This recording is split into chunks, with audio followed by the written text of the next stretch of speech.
어제 오후였죠. LG화학이 이런 지방분해 주사제 시장에 도전장을 내밀었다라고 하는 소식이 들려왔습니다. 병 교수님, 네네. 무슨 얘기죠, 이게? 이게 주사 분해제라는 게 이게 갑자기 태어난 새로운 어떤 약물이라기보다는 네. 조금 아시는 분들은 좀 잘 아실 거예요. 이게 성형외과 가면 네. 우리가 좀 지방 흡입을 할 때 먼저 맞는 이 주사제가 지방 분해 주사제입니다. 그래서 이걸로 지방을 녹여가지고 녹인 네. 지방을 배출해내는. 그래서 지금 현재는 대웅제약이 국내에서는 유일하게 이 시판 허가가 돼서 지금 현재 좀 적용이 되고 있었고 LG화학이 이 벨라콜린주라고 불리우는 이 약물을 이 식약처의 품목 허가를 좀 득하면서 시장의 어떤 경쟁력들이 좀 심화되고 있다는 내용입니다. 일단 이 지방 분해 주사자가 이 이 비만 치료제와는 약간 좀 다른 이 메커니즘이거든요. 그래요? 비만 치료제의 경우에는 인슐린에 대한 어떤 분비 조절을 통해서 식욕을 좀 억제시키고 그래서 이제 체중이 좀 감소시킬 수 있는 어떤 요인으로 작용하는 약간의 치료제 관점이라고 보면 지방 분해 주사자는 이 뭉쳐있는 지방들을 용해해서 여기가 배출이 좀 더 용이하게 하는 그런 약물이다라고 저는 알고 있습니다. 그래서 지금 대웅제약의 브이올렛이 국내에서 유일한 이 주사제였고 지금 LG화학이 2차 이 품목 허가를 통해서 벨라콜린이 시판될 예정이다. 그런데 여기서 더해서 지금 메디톡스의 경우에도 UV라는 부분을 지금 현재 시판 허가를 좀 앞두고 있기 때문에 이 경쟁 체제는 지속해서 지방 분해 주사제에 대한 시장 경쟁력을 좀 더 양분화될 수 있는 가능성이 좀 높지 않을까라고 좀 보고 있습니다. 네.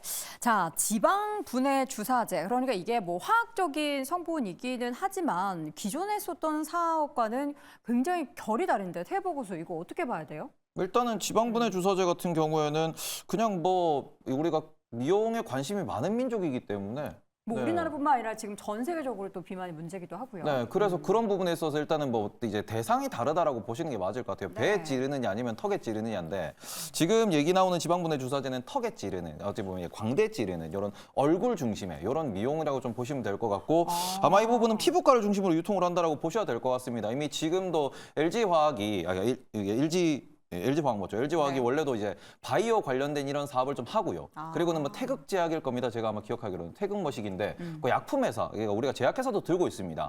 그리고는 그 부분에 있어가지고 기존에도 우리가 필러 같은 제품 같은 경우에는 이미 필러 업계에서 1위가 LG가 하고 있는 그런 영역입니다. 기존부터도 이미 미용 사업에 뛰어들어가지고 여러 가지를 하고 있고 이제 남성분들은 많이 아시겠지만 LED 등을 이용해가지고 피부도 마찬가지지만 이제 약간 탈모 관련돼가지고 마스크 같은 것도 개발을 했었던 관심이 많은 기업입니다. 근데 LG 안에서 이제 LG 생활건강이 담당을 하고 있었는데 네. 화학까지 그럼 같이 화학도 이제 끼워드는 거예요? 바이오를 하고 생건도 하고 다 하는 거죠. 전부 다 하고 있다라고 보시면 될 것 같은데 이렇게 일단 바이오 쪽으로 해가지고 LG도 하고 있고 SK도 이제 바이오를 하고 있고 삼성도 바이오를 하고 있습니다.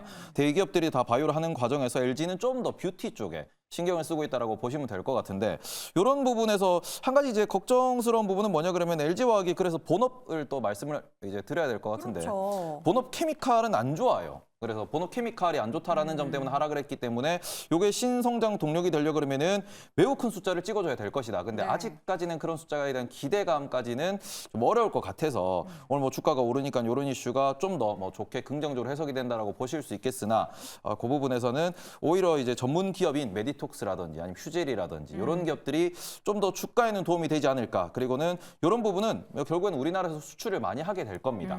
그래서 이런 앞으로의 수출 성장성 이런 부분에 대해서 공부해 보시면 좋지 않을까라고 말씀드리고 싶습니다. 그러니까 원래부터 계속해서 해오긴 했는데 이제 사실 본업에서 매출이 제대로 찍히면 이런 다른 산업군에서도 매출이 더 올라가면 더 좋겠다 싶은데 본업 더 열심히 하지 왜 지금 약간 부업을 또 열심히 하려는 그런 움직임들이 보이나 좀 아쉬움이 좀 있거든요. 근데 아시는 분들은 아시겠지만 과거에 LG생명과학이라고 해서 우리나라 바이오 쪽에는 독보적인 회사가 있었죠. 이걸 LG화학이 흡수한 거고요.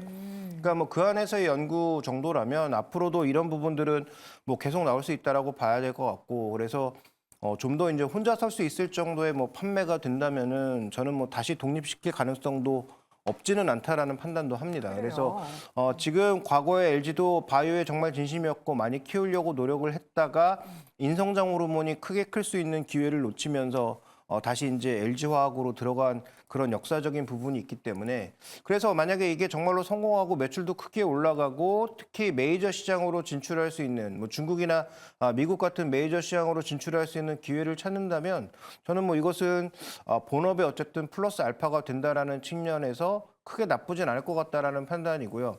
저는 본업 측면에서 우리가 단기적으로 가장 주목해 봐야 되는 건 일단 뭐 전기차와 관련된 부분, 그다음에 뭐 석유화학과 관련된 부분도 있지만 지금 LG화학이 석유화학의 단지를 팔려고 했잖아요. 공장 자체를. 네. 그게 과연 연내에 이루어질 수 있을 것이냐가 더 중요하지 않나 이렇게 보고 있습니다. 그래서 우리나라의 지금 과거 중국의 수요 때문에 엄청나게 늘려놓은 이 설비 투자를 어떤 식으로 줄일 거냐가 저는 관건이라고 보고 있기 때문에 각 업체끼리 뭔가 효율적으로 구조조정을 한다든지 아니면 매각을 통해서 더 그쪽으로 커지는 회사가 있고 LG화학은 양극재나 이런 쪽으로 집중하는 회사로 거듭난다면 뭐 윈윈할 수도 있는 그런 흐름이어서 석유화학 쪽은 장기적으로 봤을 때 구조조정을 어떻게 할 것인가를 가장 주목해봐야 되지 않느냐 이렇게 보고 있습니다. 네, 본업 외에 뭐 다른 일을 더 열심히 하는 이유가 분명히 있었고요. 우리가 그러면은 이 뭔가 그 미용 분야라고 해야 되나요? 뭐 지방 분야도 그렇고 이런 비만 치료제 분야라고 해야 되는지 얼마 전에 저희가 그 비만 관련한 이야기를 했을 때 뭐 비만, 치매 그리고 그 외의 시장을 비교를 해봤을 때 비만 시장 굉장히 컸단 말입니다. 그래서 이 지방 분해 해는 거 나쁘지 않다 이렇게 생각할 수도 있는데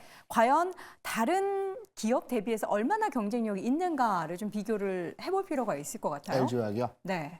저는 이번에 그 LG화학에서 그 기존에 이제 필러 제품을 이제 생산하고 굉장히 유명합니다. 보톡스, 뭐 네, 필러도 네, 있고요. 네. 그런데 이번에 이제 그 저기 뭐냐 지방분해 관련해서 진출했지 않습니까? 네.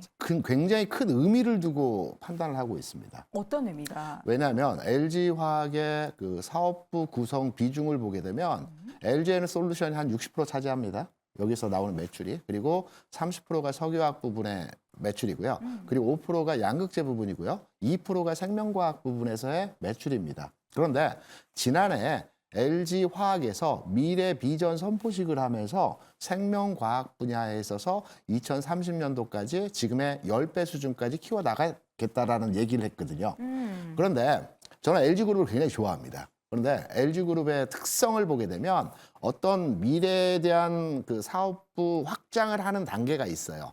2000년 초반에는 소비재 산업에 집중 투자를 한다고 해서 LG 생활건강을 분사를 시키면서 이 부분을 키웠습니다. 그래서 LG 생활건강이 10,000원대에서 170만 원까지 움직였죠. 그리고 2010년 초 중반에는 첨단 소재 산업에 진출한다라고 했습니다. 그때 당시에는 첨단 소재 산업이 과연 뭘까? 반도체일까 뭘까라고 생각을 했는데 배터리였습니다.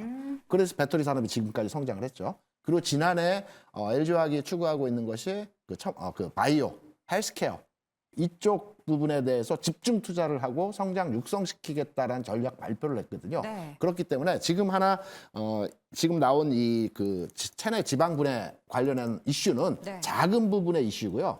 LG화학의 기존의 생명과학 부분에서의 파트가 앞으로의 LG화학이 중점적으로 키워 나가는 분야에서의 사업 파트 부분이기 때문에 잘 봐야 될 겁니다. 네. 지금 대기업 집단군에서 그 헬스케어 쪽에 대한 투자를 계속 하고 있어요. 얼마 전에 오리온에서 그 레오캠 바이오를 그쵸. 인수를 했죠. 그리고 ADC. 지난해 인사이동에 있으면서 SK는 그 장녀분이 SK 바이오팜의 이제 바이오 부분 총괄 부분을 갖고요. 롯데는 롯데 바이오로직스의 그 신유열 전무님 그 저기 손자입니다. 이분이 롯데 바이오로직스를 총괄하는 형태로 갖고 삼성도 김동관 부회장인가요? 이분이 저기 뭐냐 그 삼성의 아니 한화에 그 바이오 소재 산업에 대해서 투자를 하고 진출하겠다라는 이런 대기업 군단에서의 바이오 산업, 헬스케어 산업에서 계속적으로 관심을 가지고 있는 추진에서의 내용이기 때문에 지금 LG화학에서 생명과학 분야에 대해서 진출하고 좀 키워 나가는 부분을 우리가 관심을 가져야 되고요. LG화학이 그 저기 국내에서 신약 특허 2개나 가지고 있습니다.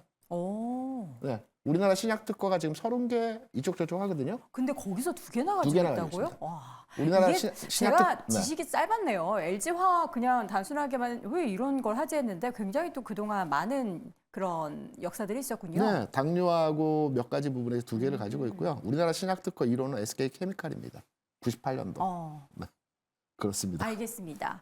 새로운 이야기들을 많이 들어보니까 뭔가 이 생뚱맞은 게 아니다라는 그런 생각이 좀 들고 그 만약에 요거 이제 언제 그럼 그 우리가 주사제를 맞을 수 있는 거예요? 그게 제일 궁금한데.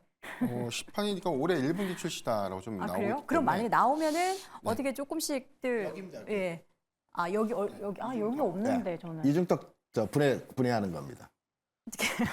아니 왜 이렇게 웃음을 참으시는 거예요?